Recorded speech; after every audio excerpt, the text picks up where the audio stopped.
Hi everyone, it's Don Giannatti, lighting-essentials.com and project52prosystem.com. I'm going to talk a little bit about flash on location here, and I'm going to use an example I did on a trip up north with a bunch of Project 52 folks. We were experimenting and talking about some things, and people asked, well, how do we shoot a flash shot in a situation like this? So using a Profoto 300 watts second in a 2x2 softbox with no grid on the front and no scrim on the front. So it's an open silver softbox, and you'll see it shortly. That's what we proceeded to do. This is how you do flash outside, and this is one of the reasons why I like using larger flashes rather than speed lights. Speed lights just don't have the guts. All right, in the very first shot here, we have our subject, and I don't care about the subject. What I'm doing is trying to nail down the ambient light. What's the exposure for this background? I chose a little bit light so that I could get these wispies and have it feel a little bit open. And that's important. So once I've settled on this shot, which I believe was f16 at 100th of a second, we know the Sunny 16 rule, f16 at 100th of a second, then I knew that all I had to do was put my flash at a distance and a power to give me f16. Flashes are not based on shutter speed. As long as my shutter speed was within my sync, which on the 6D is 250th of a second, so as long as it's there, I can make the shot. Now, the shot included some kind of neat background here, so I wanted to make sure that the background was done. So here is how we do it. We do the ambient first. That gives us shutter speed and aperture. Aperture is then what we use to move our light in. So I brought my light in a little bit closer to the subject, and you can see we got a hand here holding it.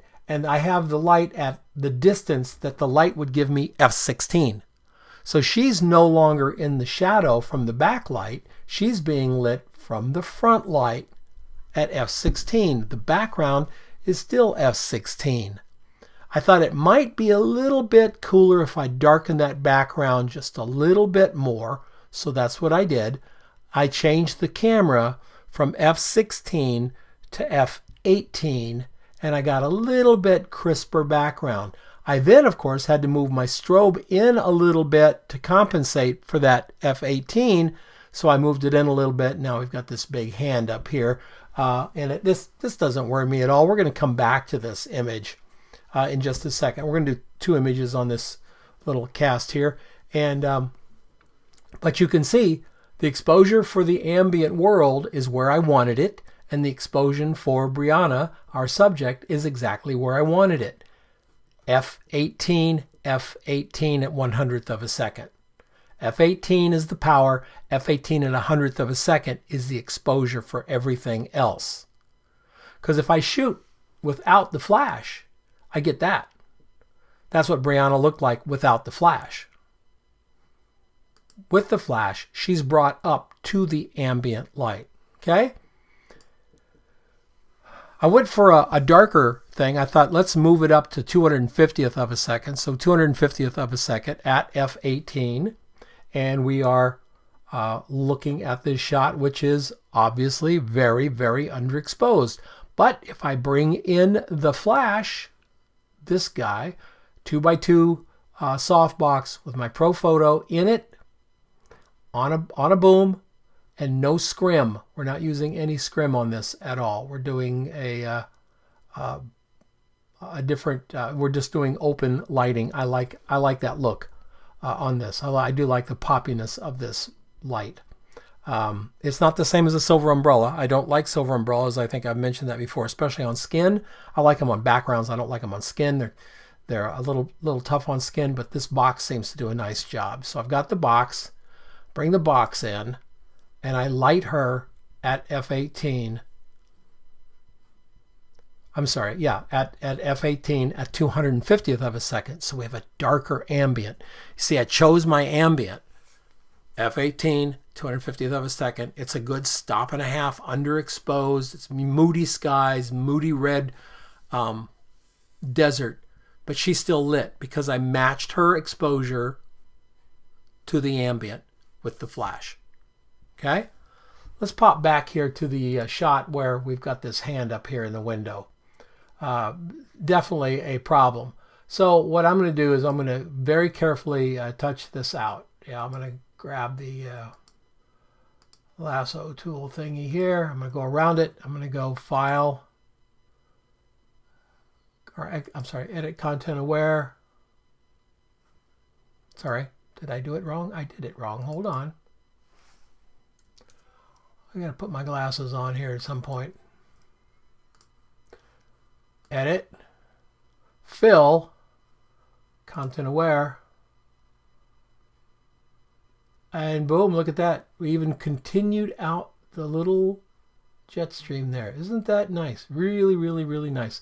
So I have a pretty nice looking shot right out of camera. I don't have to do a whole lot to this shot to make it look, you know, kind of the way I want it. I am going to try just something here. I'm just going to have a little bit of fun. Last time we were here, we talked about color lookup tables, and that's what I'm going to use here. I'm going to use a color lookup table here. Load 3D LUTs. I'm going to go with the late sunset. No, I'm not going to go with the late sunset. I'm going to go with Kodak Fuji. No, I don't like the purple in the sky. Let's go with night from day. Yeah, let's go with night from day. No, it's not. Sorry. I'm just goofing around here, folks, so you'll have to, forgive me, but I'm just having fun here. Crisp, warm look. Maybe, yeah, there we go. All right, so I'm going to have that. So I've got that LUTs over here. I'm going to take that opacity way down. I don't want it to be that warm and cozy. We're just going to take it up to about 30% there. What did it do? It warmed up the desert. It darkened up the skies, gave me a little bit of red in the skies, which I feel is right for here, and just kind of toned it up a little bit. I like that. I like the way it looks. I'm going to add a bit of a vignette here, my way. There's many ways to do vignettes. I've got Vivesa, I've got Color Effects Pro. I've got a number of ways, but I'm going to do this one kind of like this. I'm going to take my marquee, put it right around the subject like this. I'm going to go to Select, Inverse, modify the feather to about 250, and then I'm going to Command J and raise that edge off. Bada boom, right? I'm going to do up here to multiply, and now I've got this vignette. Looks terrible, doesn't it? It's okay, because I'm not going to use the film. Use opacity. I'm going to drop that opacity way, way down. Just about 12%. Does it show? Sure it does.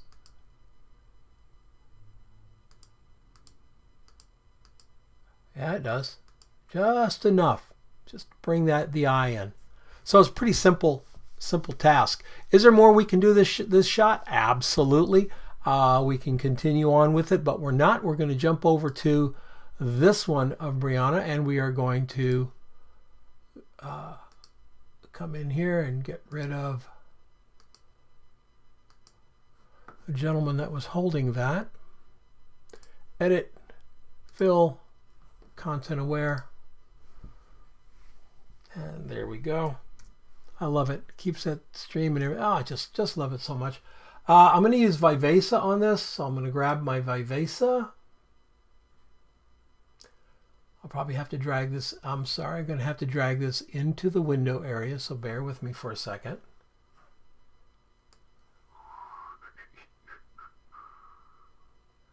Right about there. I'm going to use Vivesa on Brie right about there. I'm going to narrow this down just a little bit and pop this open just a, you know what, 15%, maybe 20. Yeah, that'll work. Then I'm going to hold the Option key down and I'm going to drag this down to around her boot here as well. So now I've got these guys linked. I'm going to drag around them and now they are linked. They're grouped. And if I want to add a little bit of contrast to that, I can to both of them. Both of them are being dealt with. If you can see them, see the movement. So I'm going to add a little bit of contrast to it and a little bit of structure to it just to pop her out a little bit. Okay. I'm also going to add another point right back here. And I'm going to open that because it's a little bit dark back there. I'm going to open it just to give me a little bit of a gradient on that desert so it's not so flat. And a little bit of structure won't hurt either. Very good. Let's say OK. Bring it in, and there we go. We got a little bit of structure to the desert there behind her. It's very, very easy to do, ladies and gentlemen, when you're working with the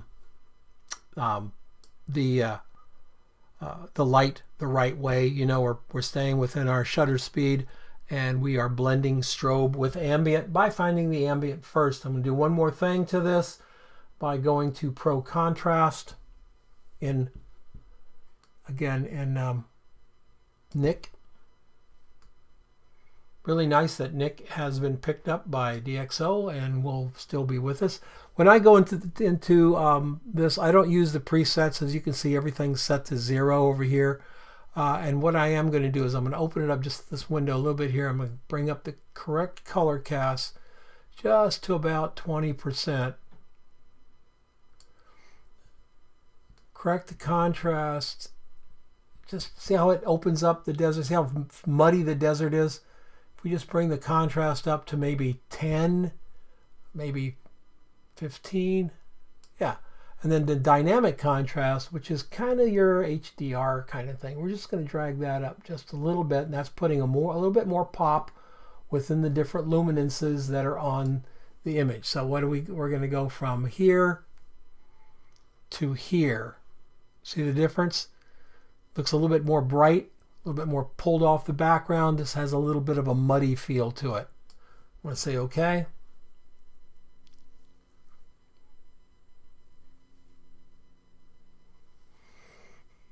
And there we go. From there to here. And I think that's a little too much. I'm going to drop this down to about 75%. So there.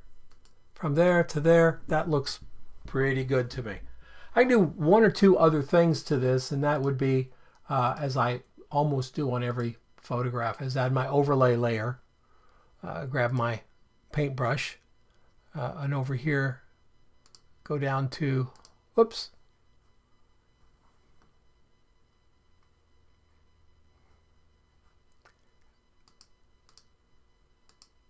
All right, what are we doing here? Sorry. Go down to, well, I can't get down to it. Nice job. Nice job, Adobe. Don't make this thing work, huh? So you have to do that. Sorry, guys. I got to make sure white's in it there. So we've got white on the brush. And there we go. 150 is the size of it. I'm on overlay. I'm going to make this size just a little bit bigger. I'm just going to brighten up this rock around her here. Just give it a little bit more punch right here, these plants right here. Just bring these things to life a little bit. And then I've got that highlight there. I'm just going to stroke it once, stroke it right there, maybe pull this one in here a little bit. And then these guys, these little hills back there, I'm just going to pop them up just a little bit. Just bringing them up. You can hear it's like 1 or 2 clicks. Not very much at all. But it helps. It helps. Oh, there's a road there. That's kind of cool. Let's bring that road up. it helps the overall feeling of the image to just get a little bit more pop on it. So I hope you enjoyed it. Again, if you like the videos that I'm doing, and they run from sort of business related and contemplative to Photoshop and lighting and everything. If you like it, please hit the subscription thing. It only takes you a second to do, and it really helps me out to get those subscriptions, and I appreciate it very much. Leave a comment below if you have any questions, and I'll see you guys tomorrow.